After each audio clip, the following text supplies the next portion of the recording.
الحمد للہ رب العالمین والعاقبۃ للمتقین والصلاة والسلام علی اشرف الانبیاء والمرسلین وعلی آلہ وصحبہ اجمعین اما بعد اعوذ باللہ من الشیطان الرجیم بسم اللہ الرحمن الرحیم ما كان محمد ابا احد من رجالكم ولكن رسول الله وخاتم النبيين وكان الله بكل شيء عليما صدق الله العظيم وصدق رسوله النبي الكريم ونحن على ذلك لمن الشاهدين والشاكرين والحمد لله رب العالمين ان اللہ وملائکتہ یصلون علی النبی یا ایہا الذین آمنوا صلوا علیہ وسلموا تسلیما الصلاة والسلام علیک یا سید یا نبی اللہ وعلی آلک واصحابک یا سید یا نور اللہ اللہم صلی علی سیدنا ومولانا محمد معدن الجود والکرم وآلہ وصحبہ وبارک وسلم۔ حمد و صلاۃ کے بعد قرآن مجید سورہ احزاب۔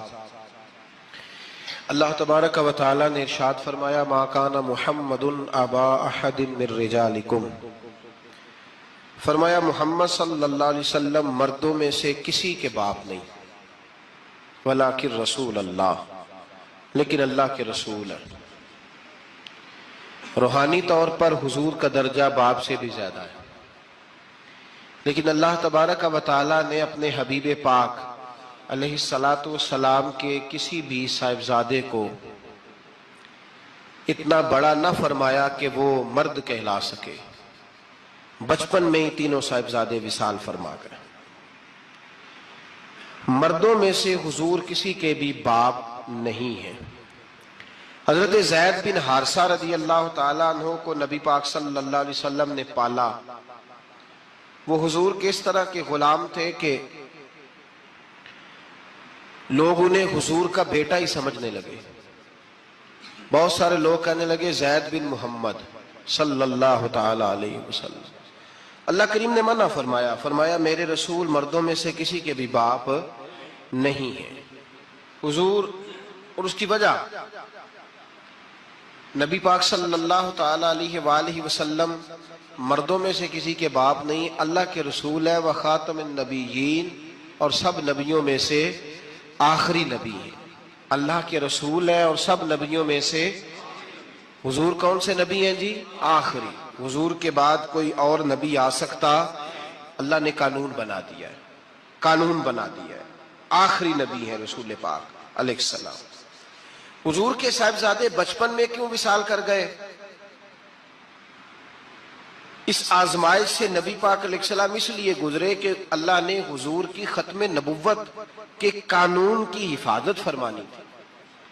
اگر نبی پاک کے کوئی بیٹے بڑے ہوتے تو نبی کے بیٹے نبی ہوتے، اور چونکہ دروازہ نبوت ذات رسالت پر بند کر دیا گیا، اس لیے اللہ تبارک و تعالی نے محبوب کے کسی بیٹے کو بھی پروان نہیں چڑھایا، وصال ہو گیا، اس لیے کہ حضور اللہ کے آخری نبی۔ یہ امت مسلمہ کا متفقہ عقیدہ ہے، اس پر درجنوں آیتیں ہیں قرآن مجید کی، 150 کے قریب نبی پاک کی حدیثیں ہیں۔ کتنی جی؟ کوئی عالم فاضل زیادہ پڑھا لکھا ہوگا، مقررہ حدیث کو دیکھے گا یا اور ریسرچ کرے گا تو شاید زیادہ وہ نکال لائے، لیکن 150 کے لگ بھگ محبوب کی حدیثیں ہیں جن میں حضور نے فرمایا میں آخری نبی ہوں، میں آخری نبی ہوں، میں آخری نبی ہوں۔ 150 کے قریب جگہ حضور نے فرمایا اللہ نے میرا نور نبوت پہلے سب سے پیدا فرمایا ہے، پر میں آخری رسول بن کے آیا ہوں، میں آخری نبی ہوں۔ میرے نبی پاک علیہ السلام نے فرمایا، جس طرح کو یہ بخاری مسلم کے لفظ ہیں، فرمایا کوئی آدمی مکان بناتا ہے بڑا پیارا، بڑا حسین، بڑا خوبصورت، ہر قسم کے نقش و نگار کرتا ہے، پر ایک اینٹ کی جگہ خالی چھوڑ دیتا ہے، ایک اینٹ کی جگہ۔ اب جو آدمی بھی آتا نا، گھومتا دیکھتا مکان، اسے بڑا اچھا لگتا اس کا مکان، پر وہ دیکھتا کہ یار یہ ایک اینٹ کی جگہ خالی ہے، اگر کبھی یہ بھی مکمل ہو جائے تو مکان، بات کی سمجھ آ رہی ہے؟ یہ خود حضور نے مثال دی۔ میرے حبیب پاک علیہ الصلوۃ والسلام فرماتے ہیں اللہ تبارک و تعالی نے جب نبوت کی حسین عمارت کو بنایا تو سارے نبی آ گئے پر ایک اینٹ کی جگہ خالی تھی۔ فرمایا میں آیا ہوں تو دیوار مکمل ہو گئی، اب کسی اور کی گنجائش ضرورت ہی نہیں۔ مکمل اکمل کامل دین نبی پاک کا۔ یا رسول اللہ آپ کس کس کے رسول بن کے آئے؟ فرمایا یا ایھا الناس انی رسول اللہ الیکم جمیعا، اے تمام انسانوں میں تم سب کی طرف اللہ کا رسول بن کے آیا۔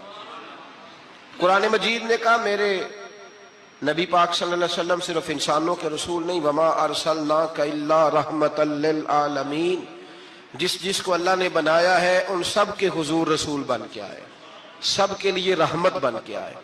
دائرہ کار ہی بڑا وسیع ہے، تو اب کسی اور کی گنجائش ہے؟ نبی پاک صلی اللہ علیہ وسلم نے فرمایا تھا کہ میری امت میں 30 کے قریب ایسے دجال جھوٹے ہوں گے، 30 جو دعویٰ کریں گے کہ ہم اللہ کے رسول ہیں، 30۔ لیکن فرمایا میں آخری نبی ہوں، میرے بعد کوئی نبی آ سکتا، انا خاتم النبیین لا نبی بعدی، میں آخری نبی ہوں، میرے بعد کوئی نبی آ سکتا۔ 30 کے قریب۔ خود نبی پاک علیہ السلام کے زمانے میں 2 بندوں نے دعویٰ کر دیا تھا ہم نبی ہیں۔ بہت سارے لوگوں نے دعویٰ کیا، اور 1 2 4 نہیں، ابھی چند مہینے پہلے ایک بندے کو پھر دورہ پڑا تھا، بعد میں اس کا معلومات کی تو پتہ چلا نفسیاتی مریض ہے بیچارہ، وہ بھی کہتا تھا میرے پاس وحی آتی ہے۔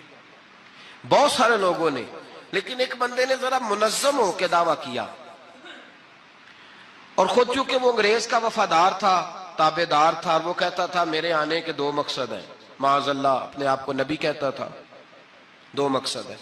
ایک کہتا تھا کہ جو انگریز حکومت کا وفادار نہیں وہ اللہ رسول کا وفادار نہیں، معاذ اللہ۔ پہلا اس کا آنے کا مقصد وہ بیان۔ دوسرا اس کا مقصد یہ تھا، وہ کہا کرتا تھا کہ دین سارا باقی ہے، موجود ہے، قرآن، حدیث، نماز، روزہ، حج، زکوٰۃ، میں معاذ اللہ نبی بن کے آیا ہوں تو صرف ایک کام کرنے آیا ہوں کہ جہاد کوئی نہیں، جہاد نہیں کرنا، کفر کے خلاف لڑنا۔ آپ کو پتہ تو چل گیا ہوگا میں کس کی بات کر رہا ہوں، مرزا غلام احمد قادیانی۔ اس کے ماننے والوں کو مرزئی بھی کہتے ہیں، احمدی بھی کہتے ہیں، قادیانی بھی کہتے ہیں۔ ایک ہوتا ہے کافر، ایک ہوتا ہے مرتد، ان دونوں میں فرق ہے۔ عیسائی، یہودی، سکھ، ہندو یہ کافر ہیں، ان کا اپنا عقیدہ ہے، ٹھیک ہے جو وہ کر رہے ہیں، اسلام کسی پر جبر کا حکم نہیں دیتا، موج کریں، لگے رہے، ہم انہیں دین کی دعوت دیں گے پر ان پر کوئی سختی نہیں کر سکتے۔ ایک مرتد ہوتا ہے جو لبادہ دین کا اڑتا ہے، اپنے آپ کو مسلمان کہتا ہے، قرآن والا کہتا ہے، اسلام والا کہتا ہے، لیکن دین میں رکھنا ڈالتا ہے، نیا عقیدہ گھڑتا ہے، وہ مرتد ہے، اس پر سختی کرنے کا حکم ہے۔ ہم تو اس رسول کے ماننے والے ہیں جو ہر میدان میں سامنے آ جاتے تھے، ہر میدان میں، لیکن نا نبی دنیا میں تبلیغ کرنے آتے ہیں، کشتی کرنے نہیں آتے۔ مولانا حامد رضا صاحب نے وزیر خان مسجد میں تقریر کی، اعلیٰ حضرت کے شہزادے تو فرمانے لگے ہم تو اس رسول کے ماننے والے جو ہر میدان میں سامنے رہے۔ نبی پاک باہر نکلے تو رکانہ پہلوان بکریاں چرا رہا تھا، کھیت میں تھا، کہنے لگا میں نبی تب مانوں گا جب میرے ساتھ کشتی کریں گے۔ حضرت بلال حبشی رضی اللہ تعالیٰ عنہ فرماتے ہیں کہ حضور کا مزاج نرم و نازک تھا، ہاتھ پھول سے زیادہ نرم ہوتے تھے، کستوری سے زیادہ خوشبودار ہوتے تھے، نرم و نازک وجود تھا، مکھی نہیں بیٹھتی تھی۔ جب اس نے یہ بات کی تو میرا دل کیا میں آگے بڑھ کے کہوں تو بیوقوف ہے، کبھی کشتیوں کے ساتھ بھی تبلیغ ہوئی ہے، بیوقوف ہے تو؟ کہتے ہو، کہنے لگا جی میرے ساتھ تو سینکڑوں لوگ آئے، کوئی مجھے گرا نہیں سکا، اگر آپ گرا دے تو میں کلمہ پڑھ لوں گا۔ کہتے رسول پاک نے آستینیں چڑھائی، فرمایا چل آجا کشتی کر لیتے، تو آ صحیح میدان میں نکل۔ میرے رسول پاک نے آستین چڑھائی، تامت مبارک کو سمیٹا، فرمایا چل آجا آجا۔ ہر میدان میں رسول پاک تشریف لائے، نبی پاک سامنے ہوئے، حضور نے اس کو داؤ لگانے کا موقع دیا، کبھی ٹانگوں کی طرف بھاگتا، کبھی پیچھے آتا، کبھی دائیں۔ جب بھاگ کے حضرت بلال کہتا وہ بھاگ رہا تھا، حضور مسکرا رہے تھے، سبحان اللہ۔ نبی پاک کیا بات ہے، سرکار ہنس رہے تھے کہ چل چل یار ٹھیک ہے، بھاگ دوڑ لے۔ جب بھاگ دوڑ لیا تو میرے نبی پاک نے بازو سے پکڑا، 2-3 دفعہ لایا تو زمین پہ گر گیا. حضور نے پکڑ کے اٹھایا, فرمایا میں صرف گرانے نہیں آیا, میں تو اٹھانے آیا ہوں. کھڑا کیا تو کہنے لگا نہیں آپ نے تو مجھے موقع ہی نہیں دیا. تو حضور نے فرمایا دیر کوئی نہیں ہوئی, تو دوبارہ آ جا, کوئی عرض نہیں, آ جا دوبارہ سے. دوبارہ آیا تو میرے حبیب نے 2 دفعہ ہلایا تو پھر جا گرا. کہنے لگا نہیں ابھی بھی میں سنبھل نہیں سکا تھا. فرمایا کوئی عرض نہیں, یہ کوئی ایسا معاملہ ہے, تو دوبارہ آ جا. اب کہ جب آیا نا تو حضرت بلال کہتے ہیں وہ دستے مبارک جن کو میں تھامتا تھا تو لگتا تھا پھول تھام لیے ہیں, ان ہاتھوں سے حضور نے اٹھا کے فضا میں بلند کیا اور حضور نے دھڑام سے زمین پہ گرایا تو کلمہ پڑھتا ہوا کھڑا ہوا.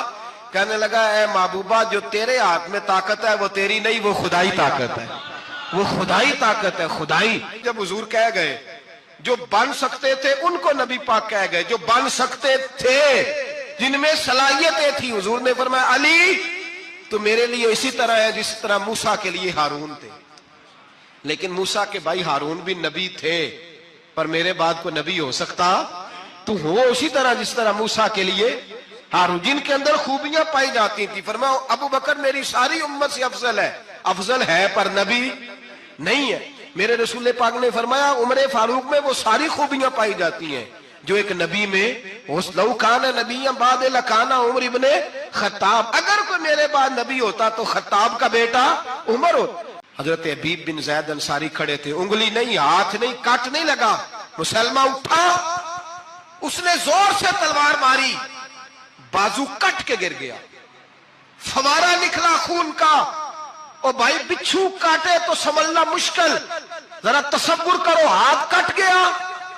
حضرت حبیب بن زید کھڑے ہیں, کہنے لگا اب تیرا کیا خیال ہے؟ آپ فرمانے لگے تو بڑا بیوقوف ہے, ہمیں آزماتا ہے, ہمیں تو بدر سے لے کر احد تک ساری دنیا آزما چکی ہے, ہمیں آزماتا ہے, ابھی بھی خیال پوچھتا ہے. فرمایا میرا خیال وہی ہے جو میرے رسول نے فرما دیا ہے, خیال وہی ہے جو نبی پاک نے کہہ دیا ہے. پھر تلوار ماری, دوسرا ہاتھ کٹ گیا. ذرا سوچنا, غور کرنا, ٹانگ ٹوٹی نہیں, ہڈی نہیں ٹوٹی, ماس نہیں اکھڑا, ہاتھ کٹ کے گرا, 2 ہاتھ گر گئے, زمین پہ گرے. حضرت حبیب کہنے لگا میں تجھے قتل کر دوں گا, باز آ جا.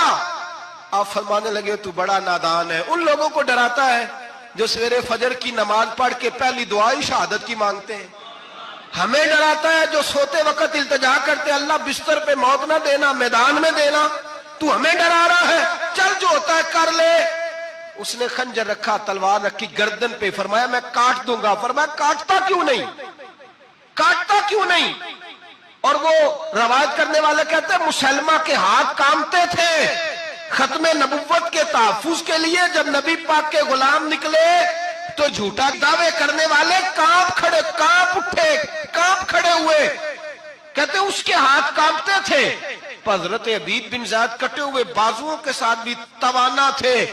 قلم توڑ گئے میاں محمد بخش صاحب, فرمانے لگے وہ کچا رنگ للاری والا جیڑا چڑھدا لیندا رہندا, اے عشق تیرے دا رنگ محمد چڑھ جائے پھر نہیں لیندا. جب تلوار چلی, گردن کٹی, تو رسول اللہ کی ختم نبوت پر پہرا دینے والوں کا اجر میرے رسول نے بیان فرمایا, میرے نبی نے اجر بیان کیا, ڈگری جاری فرمائی, سند دی حضور نے. وہاں گردن کٹی اور جہاں مدینے میں حضور کی آنکھوں میں آنسو آئے. یا رسول اللہ کیا ہوا؟ فرمایا میرا حبیب شہید ہو گیا ہے اور رب کریم نے اس کے لیے جنت کے سارے دروازے کھول دیے, سارے دروازے اللہ نے کھول. یہ سند جاری کی نبی پاک. ختم نبوت مسلمان کا عقیدہ